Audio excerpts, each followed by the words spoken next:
Assalamualaikum warahmatullahi wabarakatuh. Kami dari kelompok 5 ingin mempresentasikan tentang pencegahan kekerasan seksual.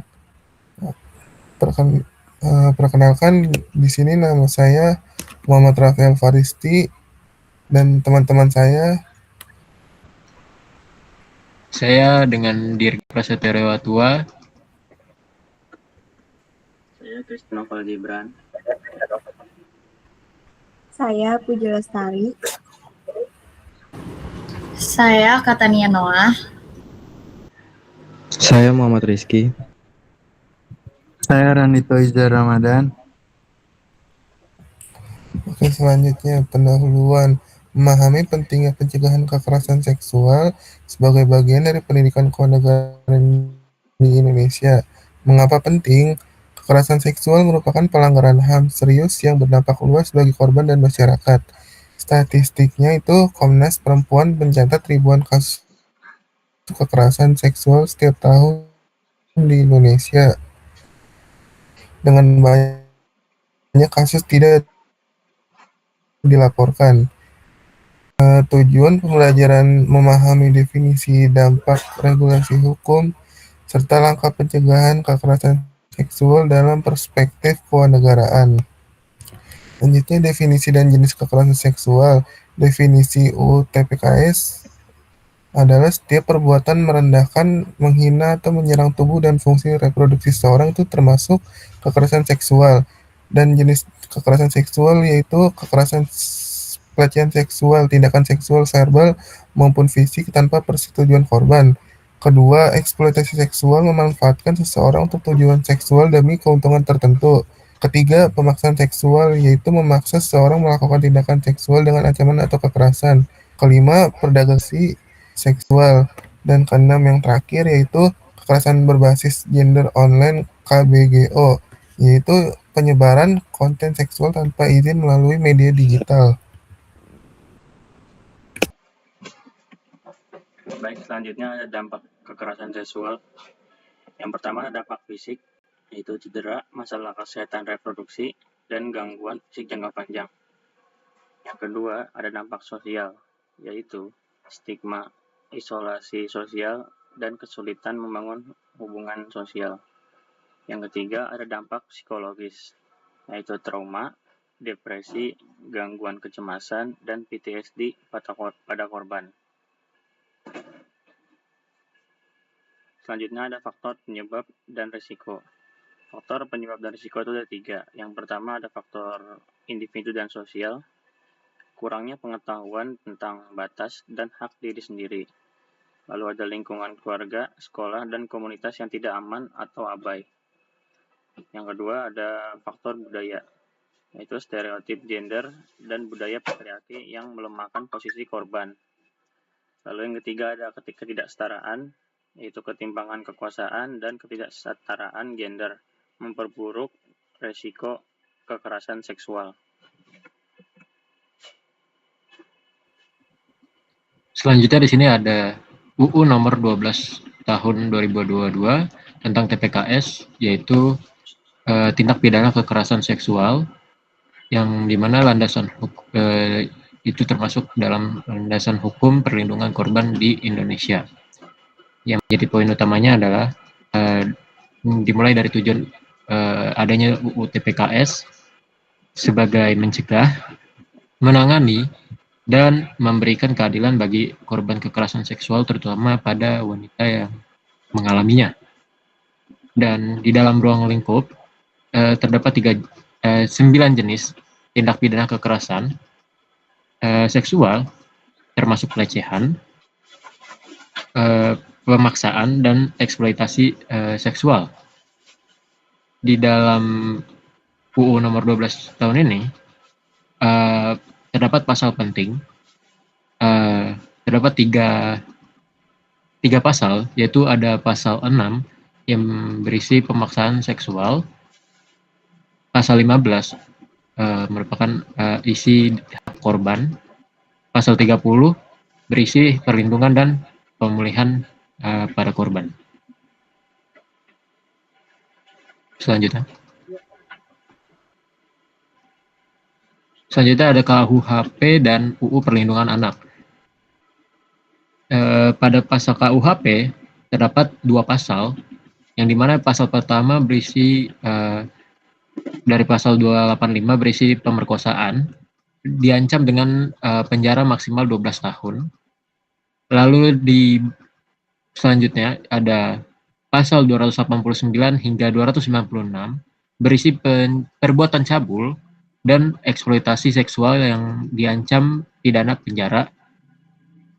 Dan selanjutnya ada UU Perlindungan Anak dengan pasal 76D dan 76E UU nomor 35/2014 dengan isi larangan kekerasan dan pencabulan terhadap anak.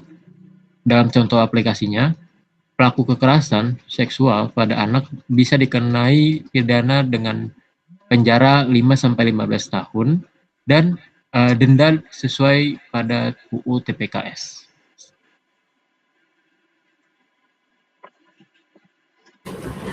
Selanjutnya ada peraturan terkait lainnya, yaitu ada kebijakan nasional Perpres nomor 59 2019 tentang pengarahutamaan gender, Permendikbud PPKS untuk lingkungan pendidikan. Terus ada Komnas Perempuan itu untuk memantau pelanggaran HAM perempuan dan mendorong kebijakan perlindungan korban kekerasan seksual. Terus ada peran LPSK. LPSK itu Lembaga Perlindungan Saksi dan Korban. Itu memberikan perlindungan, bantuan medis, dan psikososial bagi korban. Selanjutnya ada hak-hak korban kekerasan seksual. Yang pertama itu ada hak perlindungan, mendapat perlindungan hukum dari ancaman dan intimidasi. Yang kedua itu ada hak pemulihan, yaitu mendapat layanan rehabilitasi fisik, psikologis, dan sosial. Yang ketiga itu ada hak layanan medis, yaitu akses penuh atas layanan kesehatan dan psikososial gratis. Yang keempat itu ada hak keadilan, yaitu mendapat proses hukum yang adil, transparan, dan berpihak korban. Yang kelima itu ada hak kerahasiaan, yaitu identitas korban wajib dirahasiakan selama proses hukum. Yang terakhir itu ada hak non-diskriminasi, yaitu tidak boleh diperlakukan diskriminatif oleh aparat atau masyarakat. Selanjutnya ada cara pencegahan kekerasan seksual, yaitu dari pendidikan dini, ajarkan kesadaran dan batasan sejak usia dini. Terus selanjutnya ada lingkungan aman, bangun sekolah dan komunitas bebas kekerasan. Terus yang terakhir ada norma anti kekerasan, perkuat nilai sosial yang menolak kekerasan. Terus selanjutnya ada edukasi konsen, persetujuan. Apa itu konsen? Konsen adalah persetujuan adalah kesepakatan bebas, sadar, dan tanpa paksaan dari semua pihak yang terlibat. Menghormati batasan. Setiap orang berhak menentukan batasan dirinya, dan keputusan tersebut wajib dihormati. Terus selanjutnya ada komunikasi terbuka. Bicarakan persetujuan secara jelas, dengarkan, dan terima jawaban tidak dengan hormat.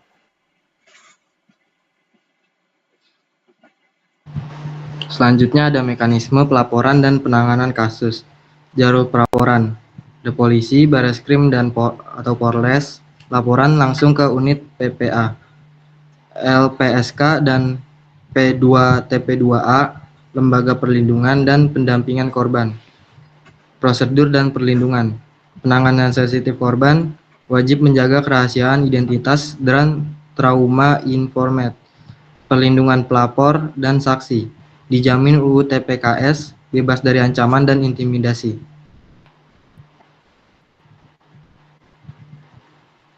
Peran masyarakat dan institusi pendidikan. Peran sekolah, membangun budaya anti kekerasan melalui kurikulum dan kegiatan sekolah yang inklusif. Pelatihan guru dan orang tua dalam mengenali tanda-tanda kekerasan seksual. Peran masyarakat, melakukan kegiatan pencegahan di komunitas, seperti sosialisasi, penyuluhan, dan forum warga. Program dan inisiatif. Contoh, program sekolah ramah anak, pusat pembelajaran keluarga atau puspaga.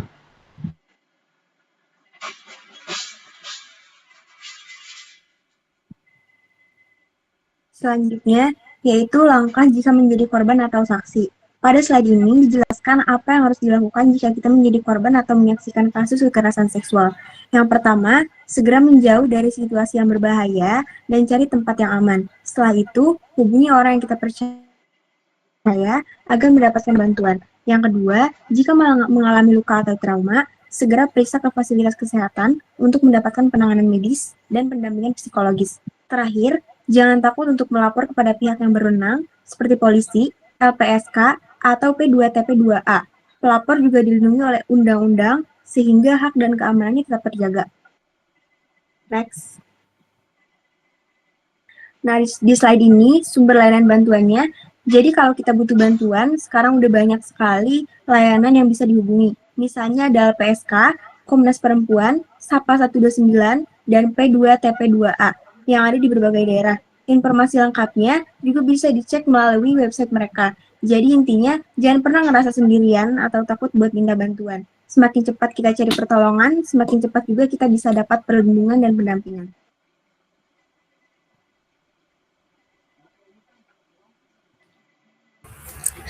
Oke, cukup sekian dari kelompok kami. Jika ada yang salah kata atau kami mohon maaf.